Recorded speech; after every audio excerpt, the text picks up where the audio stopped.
Hi everyone! Today we'll be working on a pattern for summer. It's going to be a top. It's going to be made with this cotton yarn. Well, it's not really a yarn. Well, yeah, it is a yarn, I guess. But it looks flat, It doesn't have that round look to it. It's like a ribbon, but it's very, very thin. We're going to be using the loom, and we're going to use the loom that is the rake, and we'll be doing a pattern that involves both sides of the rake. It's called the fashion stitch. I'll show you how to do it, but there are several videos on YouTube. No, actually there's only one video on YouTube, I think. Well, anyway, I'll link it in my description showing you how to do the fashion stitch, which I will also show you how to do. I'll cast on and show you the fashion stitch. Now let me discuss the pattern. I saw a very pretty picture and I wanted to do it. My drawing is terrible at it, really. But anyway, what I wanted to do is this, you see. I'm going to do two pieces that are identical. And then we will join them in the center, longer at the back and shorter in the center. I'll give you the dimensions later. And we'll be using this loom to make the whole piece. We use from one end to the other end, except these two we will not be using, the end pegs, we will not use. We'll use only the center pegs to make both sides, so you have to make one long enough to go from the front all the way to the back. This will be your neck, After we have done that, and we don't want it to be too wide, that's why I chose this particular loom. You see, the reason why I don't want it too wide is if you take the loom that is able to do the 18-inch width, what will happen is that it will flow over your arms, so you will have a cap sleeve effect, which I don't want, you see, because I want to do this special kind of sleeve that I had in mind. So basically, after you finish this part, the sleeve itself is going to be done in one piece, the usual kind of join, where let me show you. You see, usually you do the sleeve, it will be something like that, okay. But what I'm going to do with the sleeve is that we'll make it straight, and once you've completed the sleeve, instead of, usually when you join the sleeve, this part, when you take this end and bring it down and join it to here and join it to the body of the garment, this part where the join is will be at the bottom, but this time we will reverse it. We will put it on top, so the whole part on top will be open, So what we'll do is, in between, from one end to the other, just in the center, you join it a little bit, giving it a nice hole from the top of your shoulder to the middle of perhaps your forearm. No, your upper arm, sorry. Your upper arm, there will be a small join there, and then the rest of it up to the bottom, here again another join, you see. So this area and this area will be open, you see. So it will be a very nice kind of look to the sleeve. Don't know whether it'll work or not, but I saw it in a picture, so I thought I'd try it out, And because the fashion stitch is extremely quite a loose stitch, so it's got rather large holes, so it's very, very nice to wear in summer, you see, especially since we're using cotton. Now this particular yarn is Egyptian cotton, it's 100% Cotono Egitto, so it's 100% Egyptian cotton, and it uses this particular ball is 150 grams, but the more important measurement is this part here, the 435 meters and 475 yards. This is not the weight so much, but this part can give you an idea of how much you will need, to make the top. Now this, I have two balls of this, and it's it uses 3.5 to 4 inch knitting needles, and I think US size, can't really see what that is. Okay, it's a UK size 12, US I'm not very sure. I think it's B1, I think. Anyway, so the knitting needles is between 3.5 to 4 inch. Sorry, 3.5 to 4. Yes, that's right. 3.5 to 4 millimeter knitting needles. It's not very thick, this one. It's rather thin. thin thread, you know. Normally, if you were to work this on this loom, you would probably need to have, if you're going to do it singly, you would have had to take 2 strands of this, you know. But because we're going to work it as a rake, and because it's going to be a rather airy pattern with a lot of holes in it, not too big, you know, perhaps you might need to wear something inside, but you know, if I've seen people wear just a very pretty bra and with a top like this, you see. So that's up to you how you want to wear it. We'll see how it looks once we're done. I'll come back and I'll show you how to cast on and work with this. Okay, I'm ready to give you the measurements. Now I have my chest measurement is actually 34, you know, but I've made this even narrower than that because it's going to be very elastic, you know, because it's a very open stitch. One sec, yes, I have it here actually. Now this is a piece that I did exactly like that, but only difference is that, hang on, let me just move this. The only difference being that this one I made the front with the rake that was longer, you know, the one that was the 18 inch, you see. Now this is a fashion stitch, you know, this type of stitches. This is the fashion stitch, a typical fashion stitch, you know. And it's done exactly the same, you know, with the neckline here. And the nice thing about it is that it doesn't curl these once you've cast and done it, you know. Now this one, it gives a cap sleeve effect. You see how big the top is, you see. So what happens is that when you wear it, from here to here is the whole top, you see. So it hangs over the upper part of my arm, which I don't want to do, you see. So what I've done is, because as you can see here how elastic this is, you see. Let's say I've joined it in the center. You can't really see because I joined the thing in the center, but it's not very obvious because of the way that the stitches are, you know. And even the side joining, you can't really see. This is the armhole here, you know. So as you can see, this opens out to quite a bit, you see, because of its very elastic nature. The stitch gives a very elastic effect, you see. So that is why I can afford to go down 2 inches, you see. So I've taken off and made this 32 inches instead of the 34 that I need for my chest, you see. So you take the measurement of your chest and take away 2 inches, or you know what you're comfortable. If you want to take a little more, go ahead, but not beyond 4 inches. I think it'll be too tight. I don't think you can wear it, you know. I think maybe 2 to 3 inches is what you should take away. So use that, and because you can have the 18 inch loom, I think will give you a 9.5 inch width, you know, whereas the 22 inch loom I think will give you about 11 inch here. So if you have 11 inch each side, you will get 44. No, it's 11 inch and 11 inch times by 4, yes, because it's 11 inch and 11 inch is 22. 22 times by 2 will give you a 44 inch width, you know, for your front. That's the maximum that you can do with the looms that are available, unless you have the Serenity loom or Cindy Wood loom or the knitting board one, you know, whichever loom that you have. The Afghan loom, I think it's called, the knitting board one. If you have something that's even bigger, you can use that. So you take your measurement and take away 2 inches. See, so 8 and 8 is 16. 16 times 2 is 32. So my chest measurement is 34. This becomes 32. So you do a 8 by 42 inch scarf. Actually, basically you'll be working a scarf. And do 2 pieces, and then we'll come back. I'll show you how to do the cast on in a moment. Okay, we're going to cast on. We do the adjustable knot, and I usually cast on using the figure 8 cast on, you know. I think it's called the figure 8 cast on. But then after the first row, after you've cast on, we will work the fashion stitch after that, okay? Now you put it on this end peg here. You tie your yarn onto that peg. Alright, now what you do is you come across here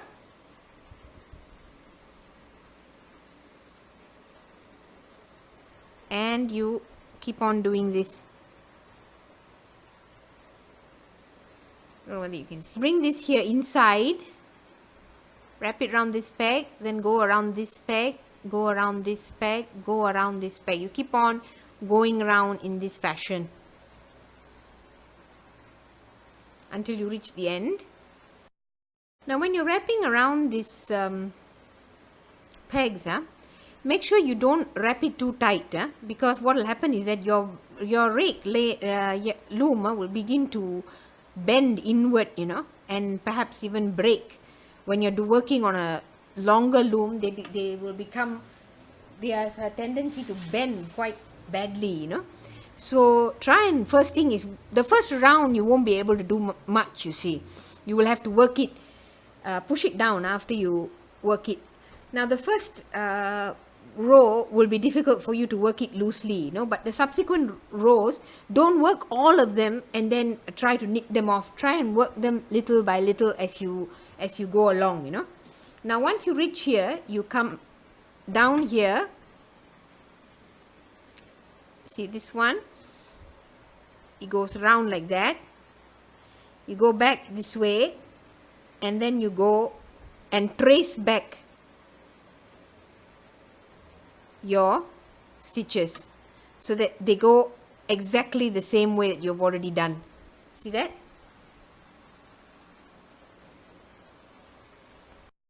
So here, when you first wrap the first row, when you finish this part here, when you want to go back and you want to mirror this, remember you have to mirror it, means you have to go this way. From here, you go across, and then you can then mirror it backwards and work it. And so what you will do is you do 10 pegs, then you stop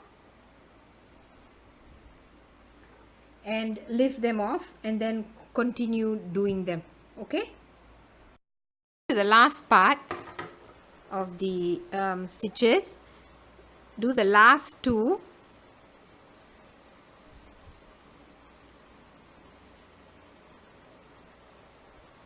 I do them in stages, I don't do the whole rake at one shot, because I don't want my rake to bend inwards as I do more and more, you see. So that's up to you. If you think your rake is quite steady, you can go ahead and do that.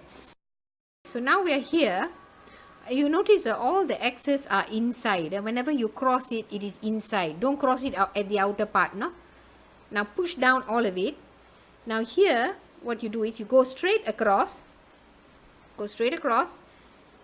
Actually, this is the figure 8, the 8 wrap, I think it's called. Not the figure 8. Sorry, the figure 8 is another stitch. I think it's called the 8 wrap, this one. So you go straight down here. Now you trace back the stitches. Okay? Sorry. You go back and trace back the stitches, means you have to go across, right across to the other side, and this way. Okay?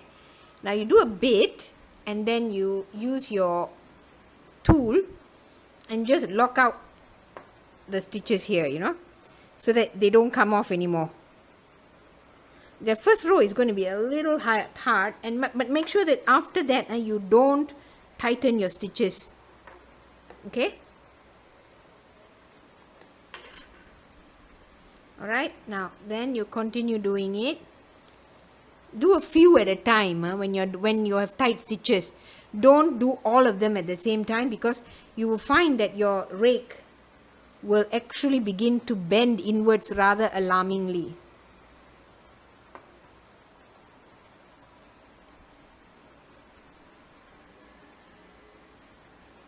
Okay, go back and do the first row like that. See? The first row. Just do the first row, and then we'll come back and I'll show you the fashion stitch. I'm going to show you the fashion stitch. Now here is where the last, you've done the cast on row. Okay, I used the 8 wrap for the cast on, because that gives a better cast on, than the fashion stitch. I don't think you can really cast on with the fashion stitch, because the fashion stitch doesn't actually do a cross like that, So it may not actually form a viable closed bottom. You see, it will probably come off. So now we will do the fashion stitch. Now from here, you take this one, you're not wrapping actually, you're just winding yeah, well, you're not going crisscross like this, you see. So you're just going across from here to here, and you keep doing this pattern like that. It's a very easy stitch, you see. So you're just going like that, you know, just going from one end to the other. This is the fashion stitch, and you keep doing this stitch. That's it. That's how you do the fashion stitch. So you work a little bit and you knit it off. Like I said, I don't believe in working the whole thing, you know, but if you believe in winding all the pegs and then doing it, I just think that you actually weaken your loom by doing that, because the stitches actually get tighter with a little bit of time. Now work the other side.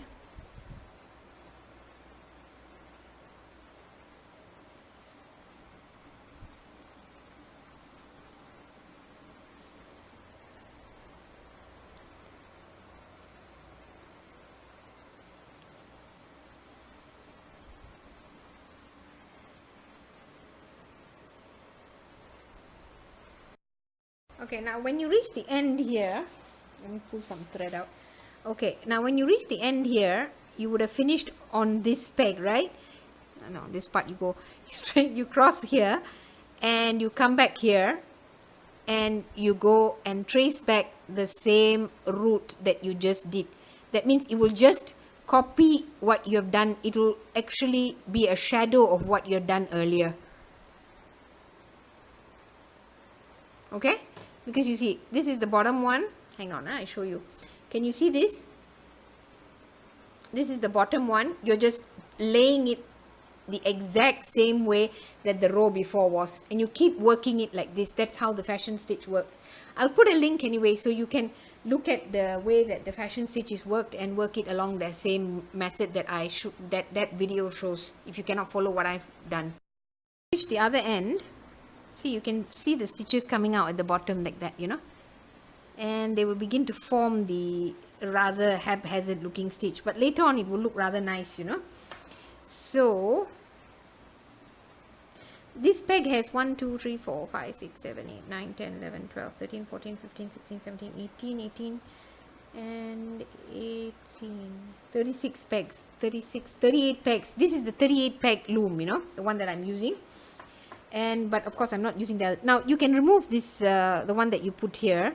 You can take it off, because you're gonna have to let it go in, you see, and pull it through here so that it lies at the bottom here. Now you see the bottom has been caught up because we didn't use the fashion stitch to cast on. We use the 8 rake to do the cast on, you know. After that, now we are here. Now we will do the go back again. All right, now you stopped here. This is where we stopped. Now we have to go back. You go round here, go straight across, and then follow the stitch back again. You see, you're doing the same stitch. You're just tracing the stitch back again on the loom.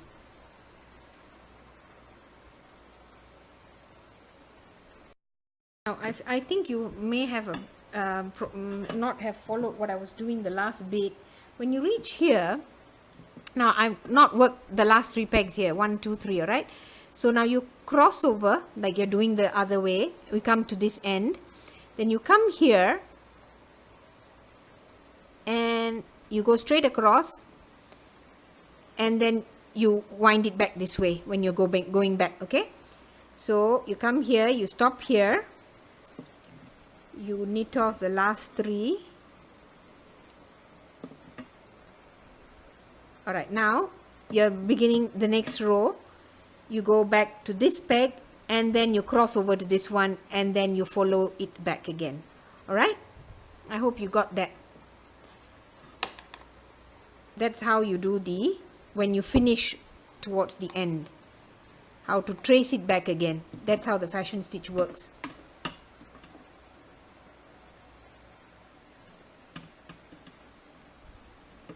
It looks a bit messy in the beginning, you know.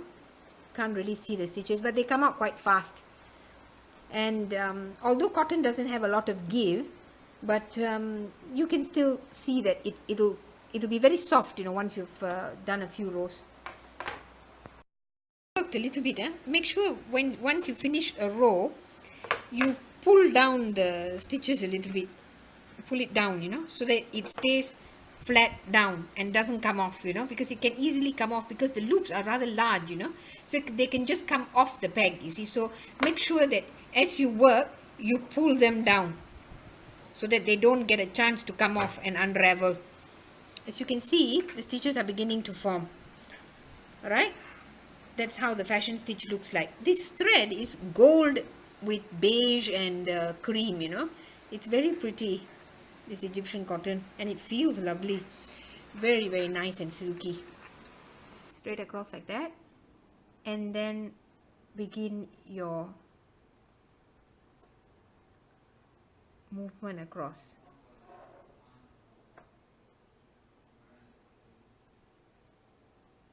This time I'll work it completely and not stop halfway. At least if I have enough thread all pulled out.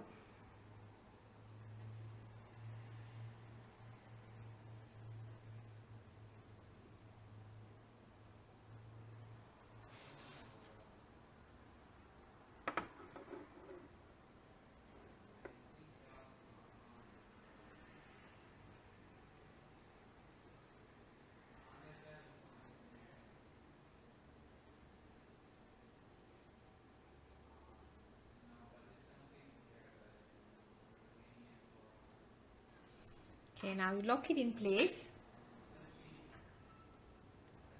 Keeps dropping off. Okay, there. Drop it down. Then you can start on the other side.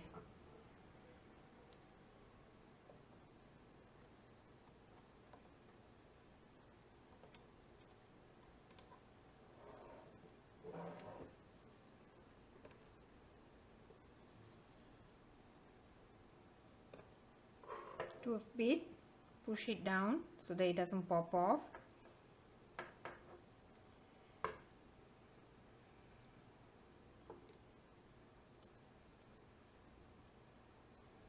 After you've done a bit, it won't be that difficult to lift the bottom over the top, as long as you don't wind the thing as you are going from one, like you're not actually doing a wrap, you know. Basically you move, you just go around, you're not actually crisscrossing anything, you know. So it's a very loose stitch actually. Turn the loom, it's easier to work like that, so you don't have to hold the loom in funny positions and all that and try and finish. Then as you do this, you just pull it down so that it goes down, and you pull down here, you pull it at the bottom here like this, so that it goes all the way down, you know.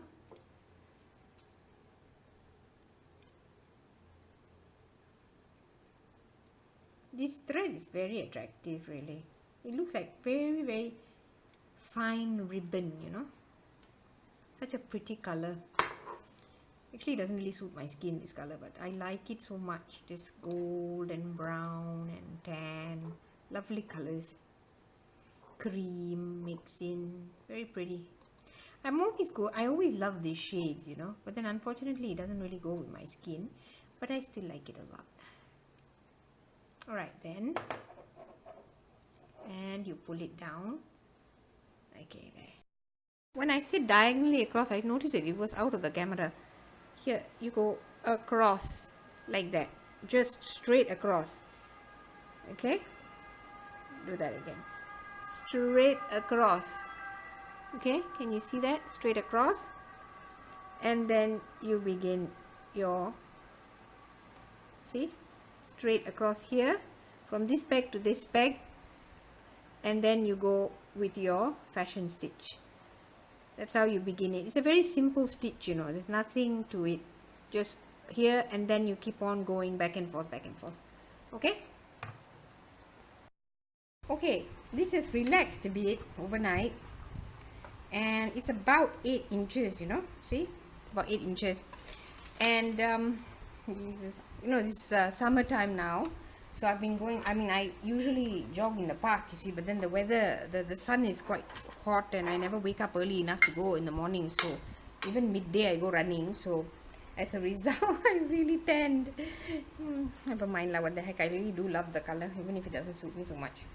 But anyway, so once it's relaxed, it's about 8 inches, you know, as I've shown you here. So take that in mind. This is the 38 peg. Is it 38? 1, 2, 3, 4, 5, 6, 7, 8, 9, 10, 11, 12, 13, 14, 15, 16.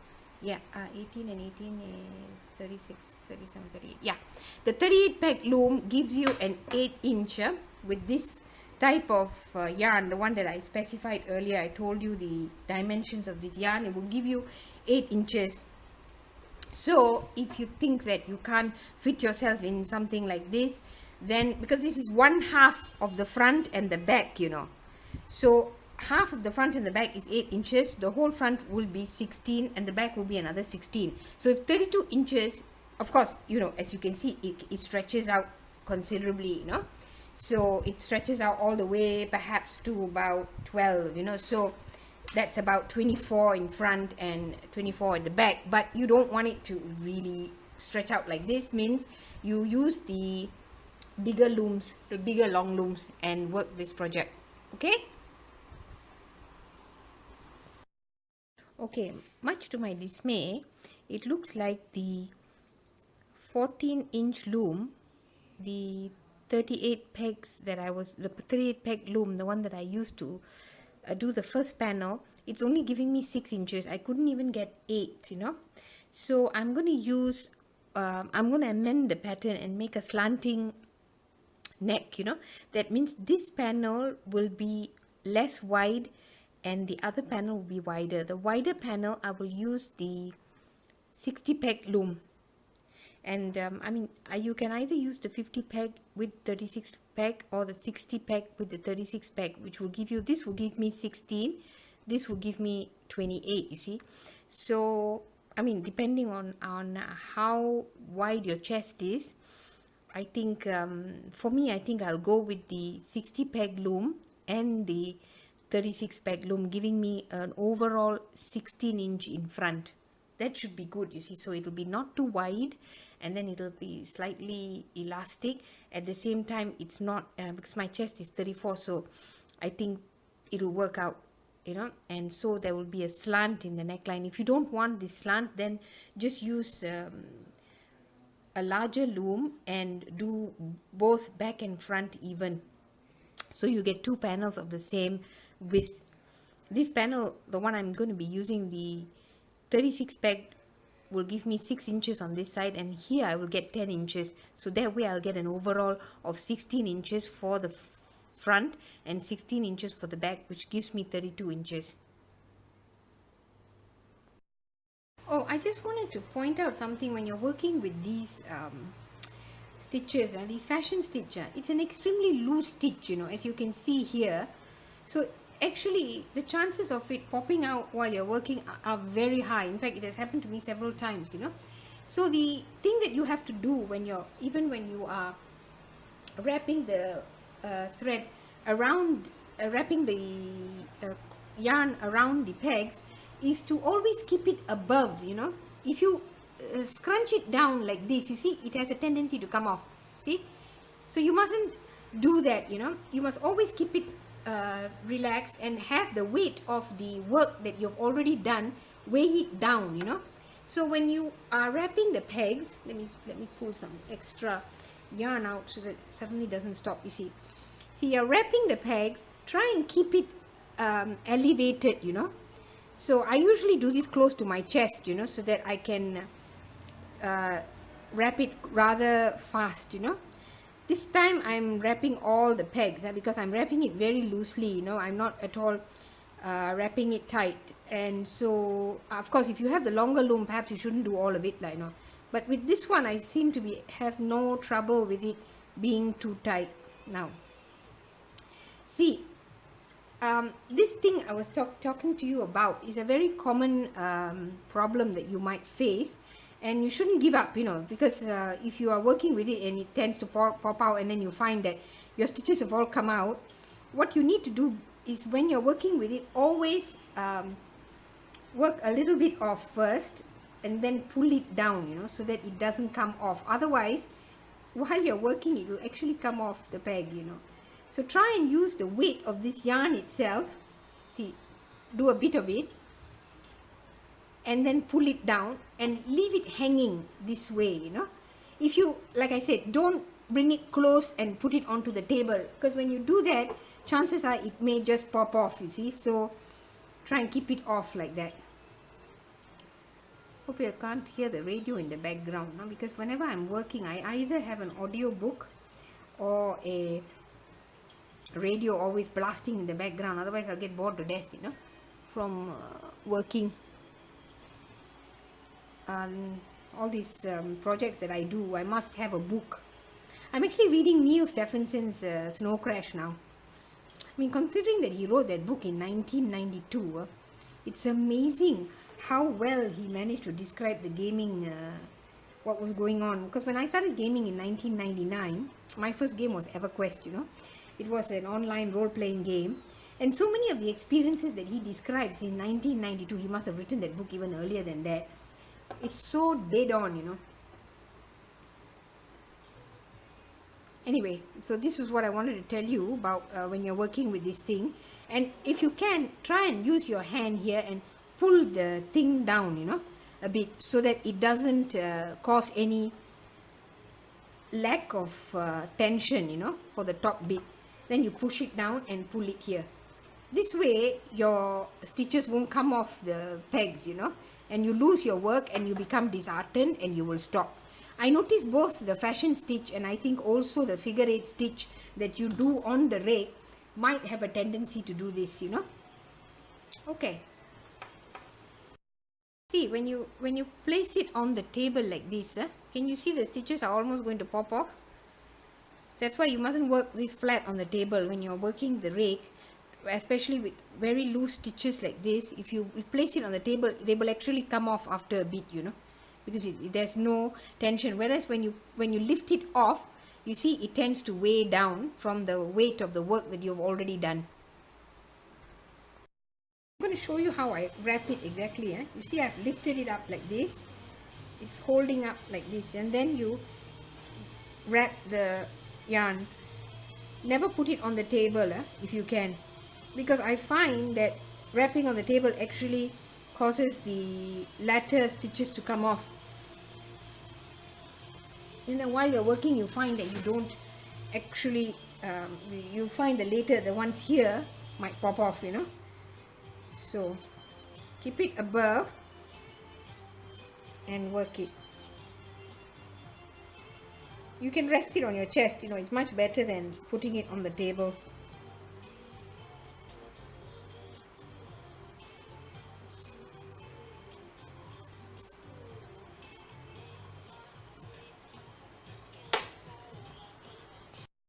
I'd forgotten to mention how to do the bind off.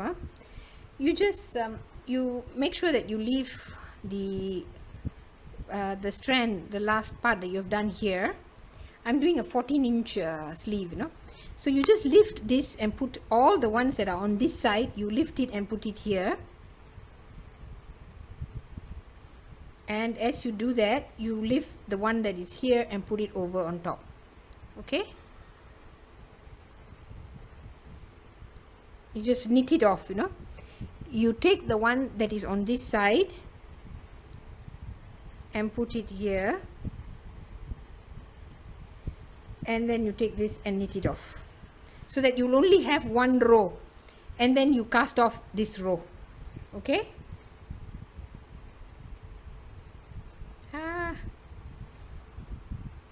They have a tendency to fall off, and then you knit it off.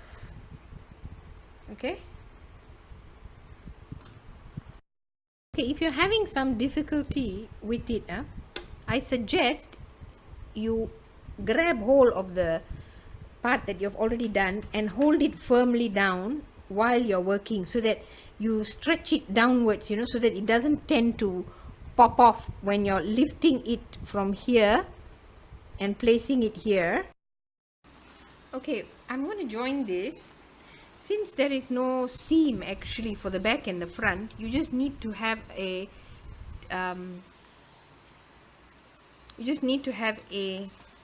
let's see whether you can see this, 10.5 for your neck. Okay, now when you are joining the two pieces, the one that you did, the two long ones, these pieces, this one and this one, you see the center here has to mirror what the stitches here look like, you know, big lengths of yarn in between, you know, so that they look like there's no join. Otherwise it will become too obvious. You see, you're joining this part. Where's my hand? Okay, you're joining this part here. So I've put the needle through this area, and I've put it through here. Okay, now this part you can join it closer a bit, but here, this part here, you're going to have to make it long. So when you take it, you put a long, like that, you know, give it a long attachment like that, you know, and then you do the same when you go here. You can bring it closer, but don't tighten it too much, you know. You have to have also this part here which you're going to join to this and tie it off, you know. Now you see, so now when you have joined this, it doesn't look like there's a join, you see, because you have made a long chain, you know. Do the same again here, create a long chain as you go. I see this. This is the part of the chain. Okay, here, see, I've made it like that, you see. So now when you look at it, it doesn't look that like there is a join. You see, do that all along the seam. It doesn't matter that there are big holes, you know, because already there are holes in the fabric, you know, and so even if you make a hole here, it won't really be very noticeable. Okay, when you're working, you go through the knotted bits, you know, here, this part here, you go into this knot here, then you pick up this knot and you go into the next knot.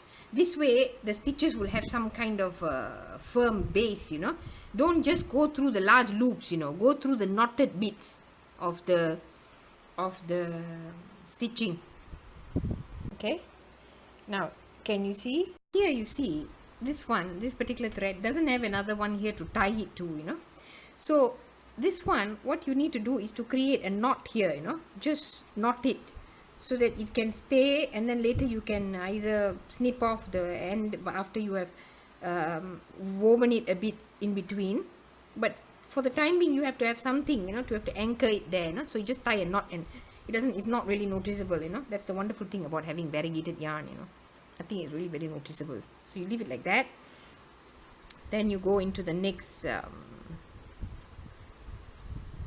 loop that, you know, you catch both loops like that, you know, so that way you get a knotted end. So there, you see. So now you've got that, and then don't forget to create your loops as you work. If you wanna better age and not that much hole, you make a loop here and then you go back and make a loop here, you know. Okay, I was still listening to Led Zeppelin's She's Just a Woman, lovely piece. Now what I wanted to show you is the sleeve. Okay, now the sleeve, normally when you do a sleeve, this is the open part of the sleeve. This should go at the bottom, right, at the bottom of where the armhole is. But this time what we'll do is we will put it on top here. You pin it onto the top of the shoulder, and you join up all of it along the opening for the for the sleeve, which I've done about 7 inch on each side, you know. So you join this here and the bottom part to the bottom bit, you know. Once the sleeve is joined, you sew up here from here to here, and you sew up the other end of it to around here, leaving a space of about this much for it to be open, you know. the sleeve will be open here. So you have the effect of the sleeve being closed partially and closed here, whereas the center part will be open like that. Okay, so hopefully it will create a very pretty sleeve. Okay, as a result of the fact that this part of the shoulder here, where you have joined the sleeve here is the sleeve and here is the opening. I've already sewn it up, and there the opening is there, and I haven't done the other sleeve yet, but I found that this part of the shoulder, this is the shoulder, it kept drooping and falling over, so the sleeve, the effect of the sleeve was completely lost, you know, because this part has to remain on the shoulder, but because it's so floppy, it keeps on falling over the upper arm, you see. So what I've done is that you just take a thread, you thread it through all the part here and just do a date knot. I haven't done a date knot yet, but tie it up here so that it forms a kind of a pleated finish here, you know, so that it will stay on your shoulder and not drop down. Okay, just tie it up here, tie it up from the sleeve to your neckline, catch both the back and the front and make it stay in that manner. You see, in front it doesn't show that you have tied it up, you know, but at the back you tie it up, and then you can make it into a date knot and it can stay there. You see, nothing will happen to it as long as you kill the knot. Okay,